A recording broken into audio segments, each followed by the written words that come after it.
Welcome to another episode of Conversations at Foothills. My guest today is Dr. Roxolana Zigon. Why has Russia not been able to claim victory 3 years after the war started? The question mark is that what kind of result is expected from the Russian side and from the side of the West?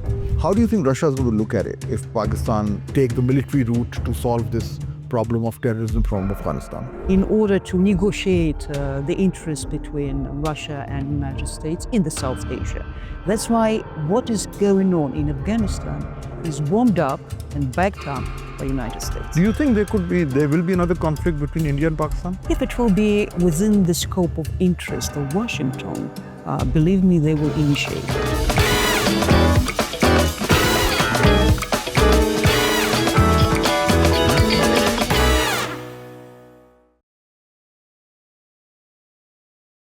Welcome to another episode of Conversations at Foothills.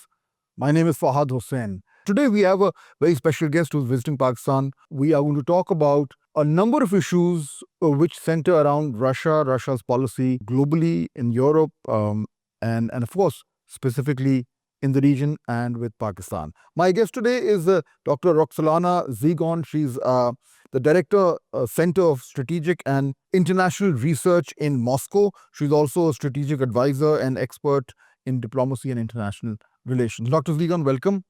So now we need to talk about a lot of issues, but I want to start with the big issue of Russia and Ukraine. And a question which a lot of people in Pakistan have been asking is that after it's been more than 3 years of the war, I believe it started somewhere in March of 2022, why has Russia not been able to claim victory 3 years after the war started?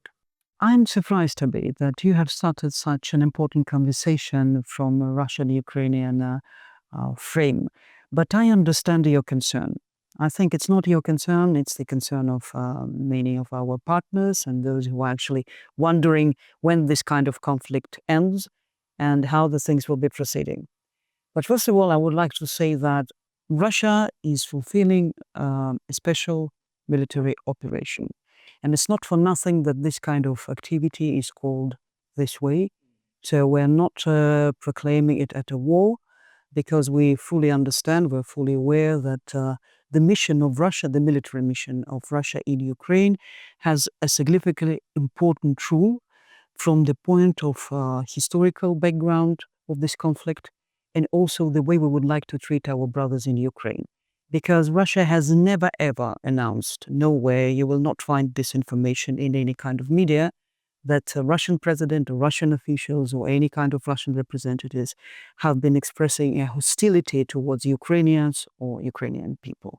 So we are two brothers, so we are in brotherhood nations.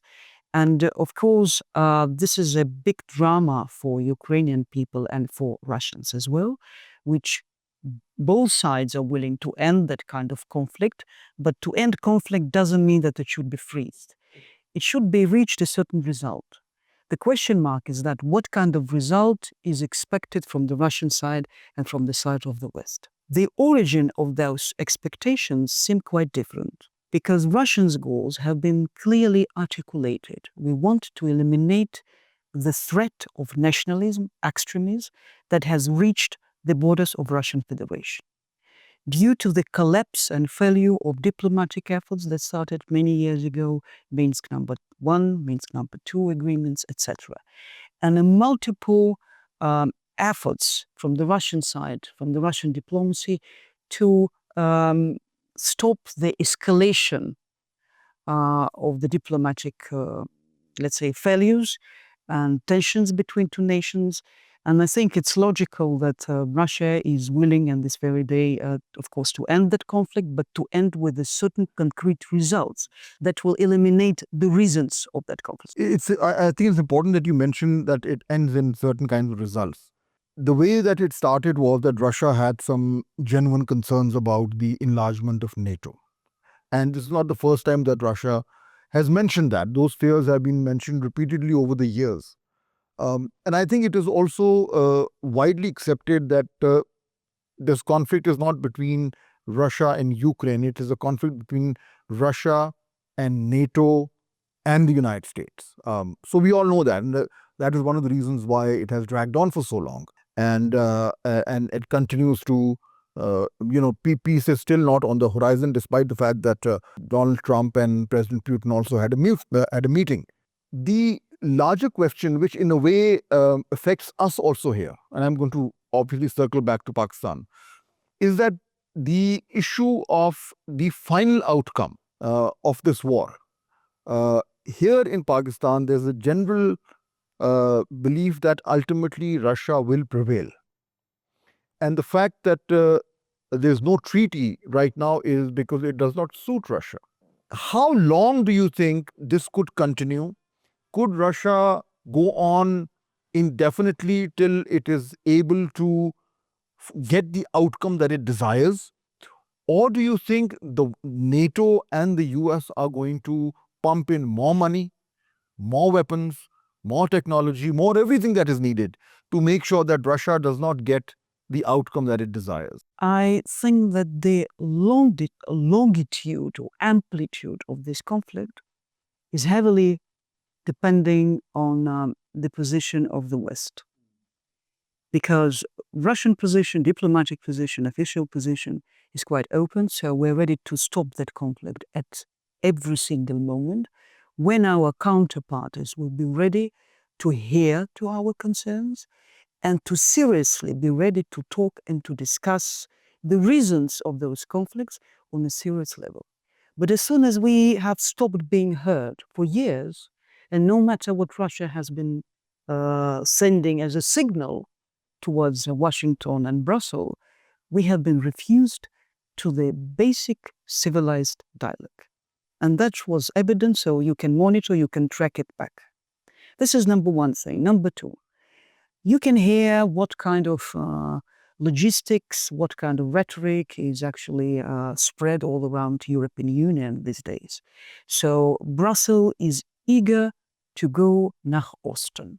So it's not even about expansion of NATO, it's aggression of NATO against Russia. So as for the Washington, DC, I think that with one hand, during the daytime, so they're proclaiming peace talk, during the nighttime, so they're completely confused and telling that actually they are in full support of their European allies and they're ready to send them more weaponry and actually support military operation against of Russia. So we have been facing on a constant basis that kind of dualism, dilemmas, and double standards against of Russia. And the third thing that I have to make you to pay attention is that Russia is the only country in the world that succeeded to raise up and to stand against of that hostility and that, let's say, verbal aggression and disrespect towards the sovereignty of the national state. And you should actually watch it out from the position of Pakistan and other countries and your partners and to reflect what can happen if Russia fails.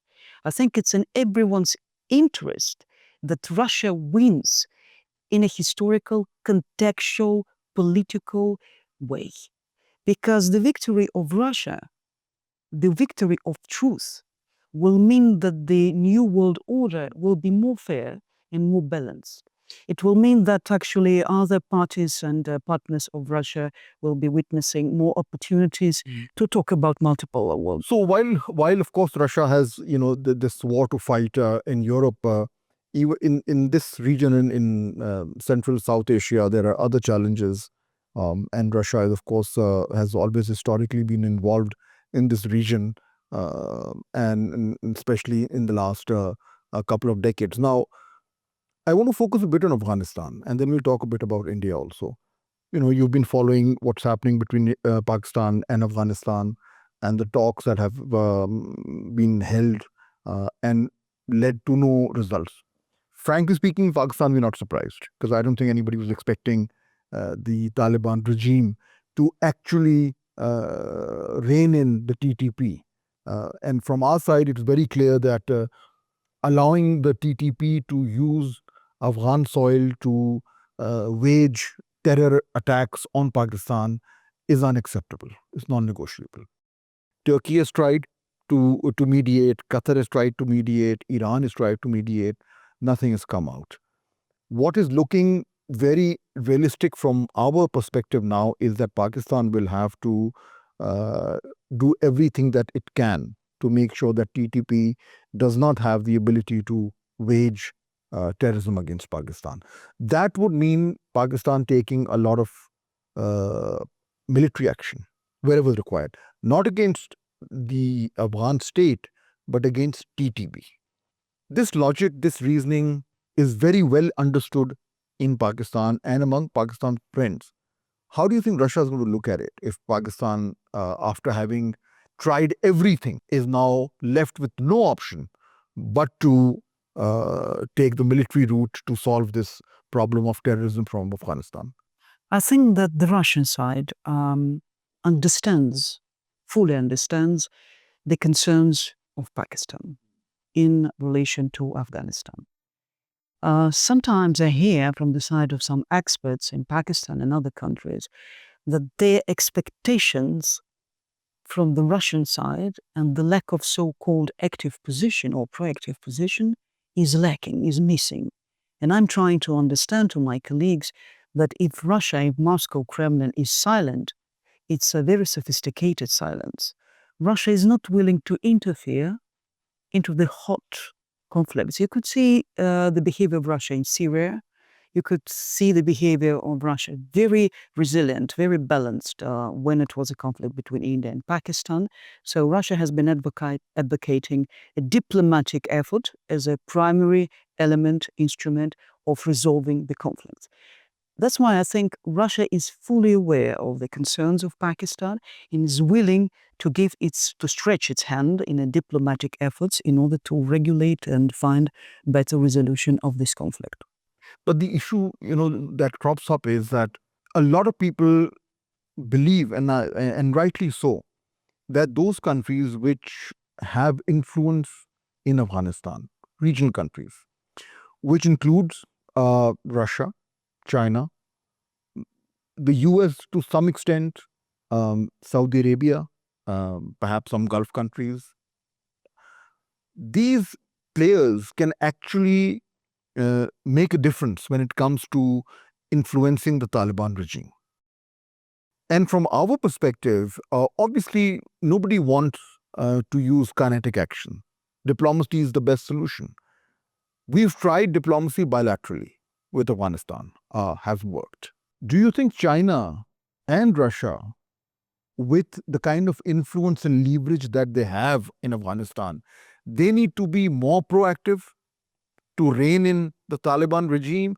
Or do you think they've done whatever they could and now Pakistan should take matters into its own hands? I think that everything is taking place in the right order. I see the situation from the position that Russia and China has given the dancing floor, let's say negotiation floor, to Turkey and Qatar in order to give them opportunity to express their diplomatic will and their diplomatic capacity. From now on, when we can see that diplomatic efforts have failed, so the peace talk didn't reach the expected results, so I think that's the time to think about the phase number 2. I think that's the right moment when Russia and China can actually come up and formulate more sophisticated, more systemic approach from completely another position. I think from the position which is not in favor of the Western partners, because Afghanistan, unfortunately, is located now, embraced by the hands of the quite destructive forces. But what is phase 2? When you say a time is here for phase 2 is China and Russia speaking to the Taliban.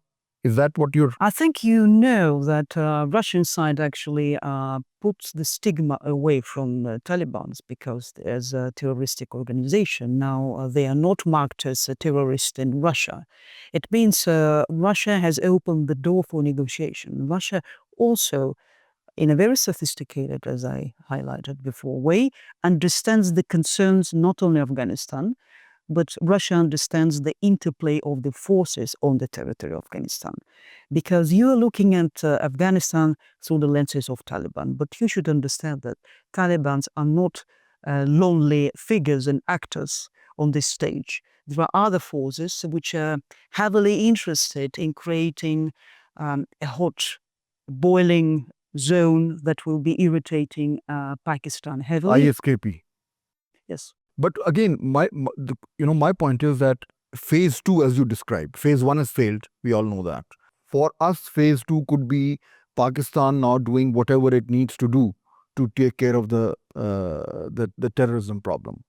But phase two could also mean, as you said, China and Russia being a bit more proactive than they are. Is that possible? Do you think China and Russia can actually intervene in a manner that could influence the Taliban?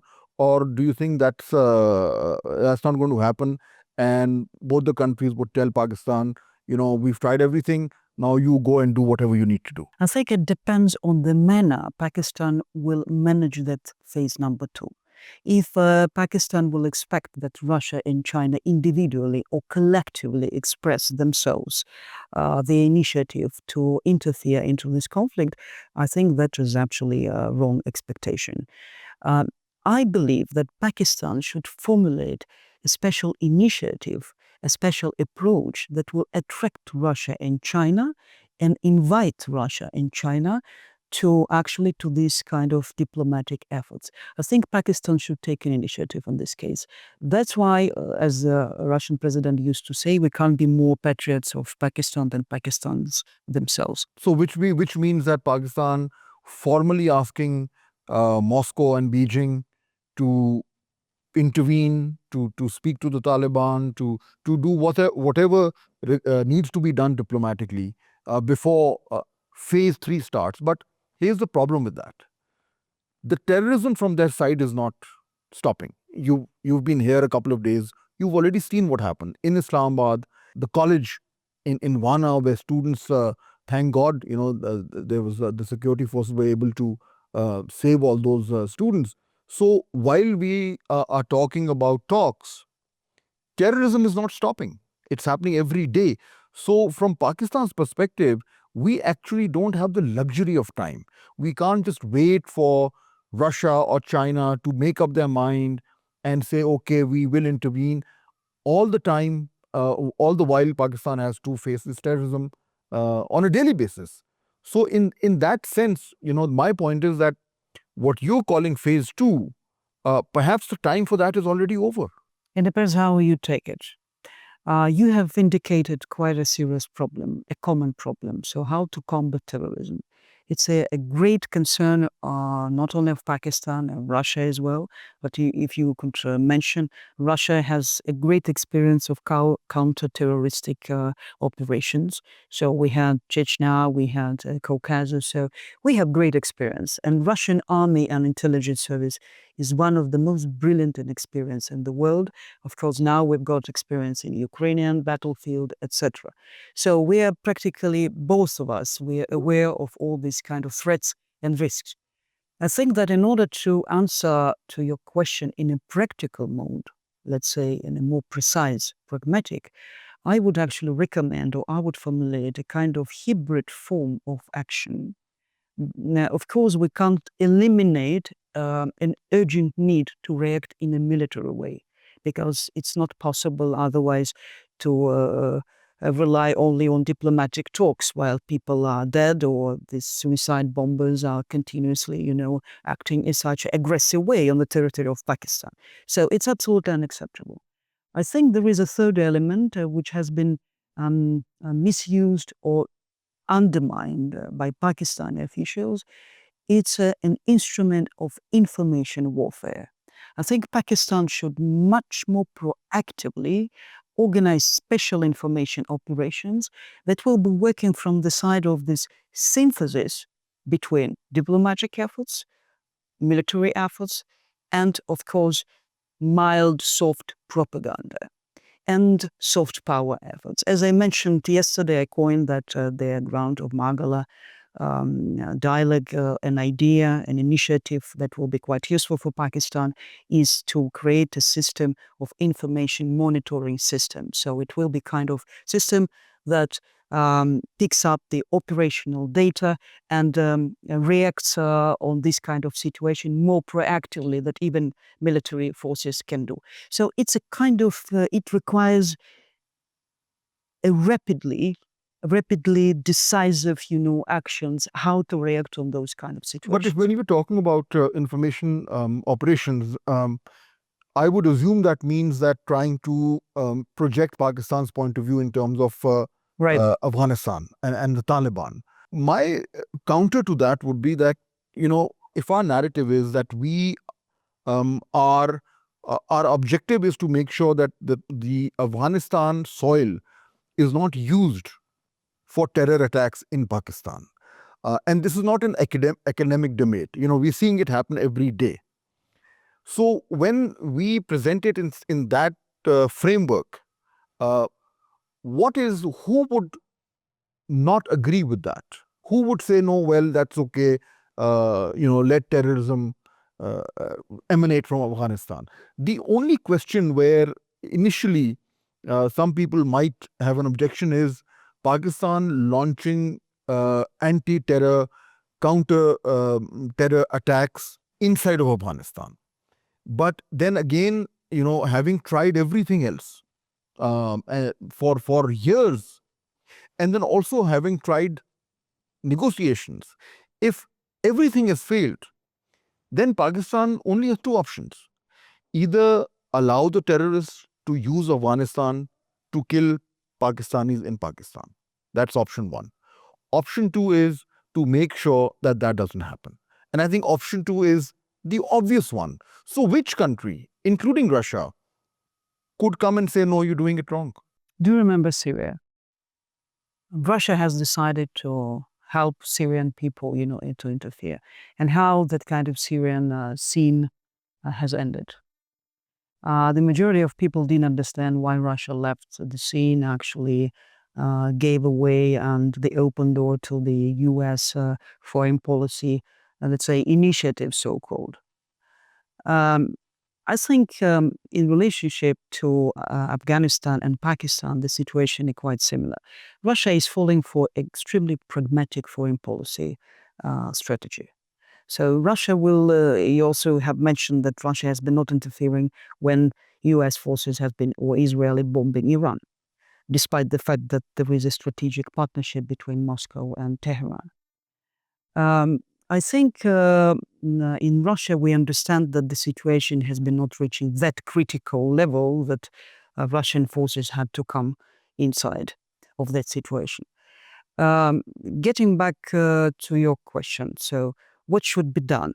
Option number one, Pakistan continues to fulfill its military operations and combat terrorists, on the territory, on the border between Afghanistan and Pakistan. Option number two, so Pakistan backs up a kind of information campaign that will support its special operation on the territory of Afghanistan in order to eliminate concrete terrorists or terroristic groups.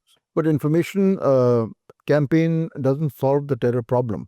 It just formulates it in a different way. Let me put it another way. The information campaign, and I agree with you, we always need information campaign. Information campaign is not aimed at the Taliban. It would be aimed at Beijing or Moscow or Washington or London or Paris or wherever. But the kinetic option is aimed directly at the terrorists.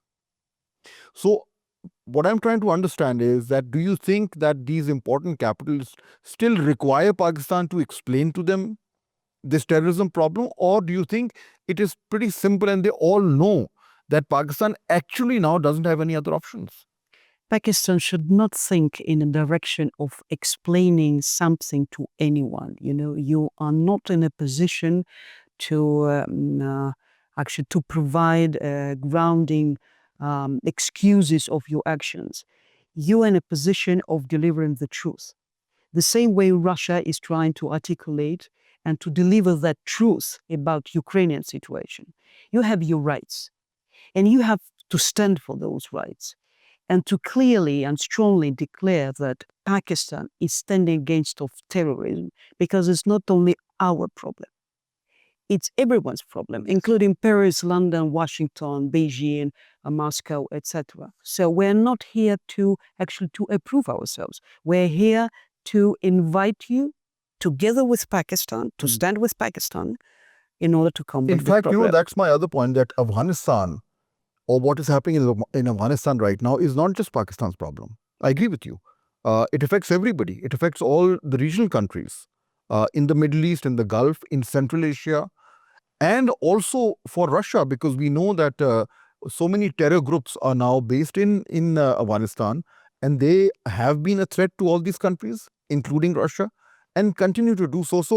So that is one of the things that actually strengthens our position, that if we need to solve this problem of terrorism from Afghanistan soil, it is not just Pakistan's problem. In fact, it is the problem of all those people who have been affected in the past and could be affected in the future. Absolutely, it's undeniable. And moreover, Russia is aware that the border between Afghanistan and Tajikistan, including the Russian military base, which is located on the territory of Tajikistan, is of the strategic importance for Russia. And Russia is monitoring the borderline. So we are aware of all the threats and risks that can actually take place if this situation will become uncontrollable. That's why I think that the dialogue between Moscow and Islamabad in this respect is highly expected, important, and needed. I think it's very timely. Of course, add to that this whole issue of connectivity and trade, which is so important between Pakistan and Central Asia, and furthermore, if you move further towards other countries. And Afghanistan is a problem also for that, because as long as there is terrorism there, trade routes are blocked, connectivity projects, energy projects, so many other things which have been talked about for so long are not happening. So in addition to this problem of terrorism, Afghanistan also is a major hindrance in a greater integration between South Asia, Central Asia, China, Russia. And I'm sure that that would also, in a way, remind decision makers in Moscow that they really need to be a bit more proactive when it comes to resolving this Afghanistan issue. I think some things should be synchronized, and I think they will be synchronized. What do I mean? I mean that as soon as the Ukrainian scene battlefield will be over and this conflict will come to the end, logically it will happen sooner or later, the epicenter of geopolitical rivalry and, let's say, conflictology will slowly move towards South Asia. We see already the first signal of it. Indian-Pakistan conflict, Israel-Iran, and now Afghanistan-Pakistan. I think there is a kind of united logic. So there are different phases and they are not accidental. And somehow I expected that the things will be actually developing in precisely such kind of way. The United States, being aware that in order to make America first, but if we translate that a kind of formula that has been announced by Donald Trump, the US president. What does it mean, America first? It means preserving the sustainability of the leadership of the United States. And the United States is clearly understanding that the geopolitical situation is completely changed. There is BRICS, there is Shanghai Cooperation Agreement, and there is an increasing line or league of countries which are striving towards those formats and organizations. Moreover, Shanghai Cooperation Agreement is actually becoming a military bloc. Actually, sooner or later, it will turn into a military bloc. So that part of the world, the global south, is getting stronger, and of course is claiming its role and its position on the global scene. So the United States, being aware that the big Middle East as a geopolitical project is over, so they need to reconfigure their interest in the Middle East and South Asia. So they're in anticipation, awaiting when that kind of Ukrainian conflict will be over. They're ready to sell Ukraine to Moscow, but at a higher stakes, in order to negotiate the interest between Russia and United States in the South Asia. That's why what is going on in Afghanistan is warmed up and backed up by United States. Do you think there will be another conflict between India and Pakistan? If it will be within the scope of interest of Washington, believe me, they will initiate it. I don't think Washington would want a conflict between India and Pakistan.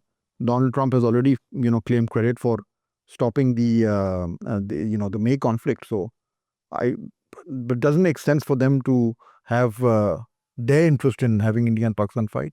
In politics, it's not important what politicians say. It's important what they actually. Why would the US want India and Pakistan to fight? They are, I think, and I assume that they are afraid of a big return of Russia into the Middle East and South Asia.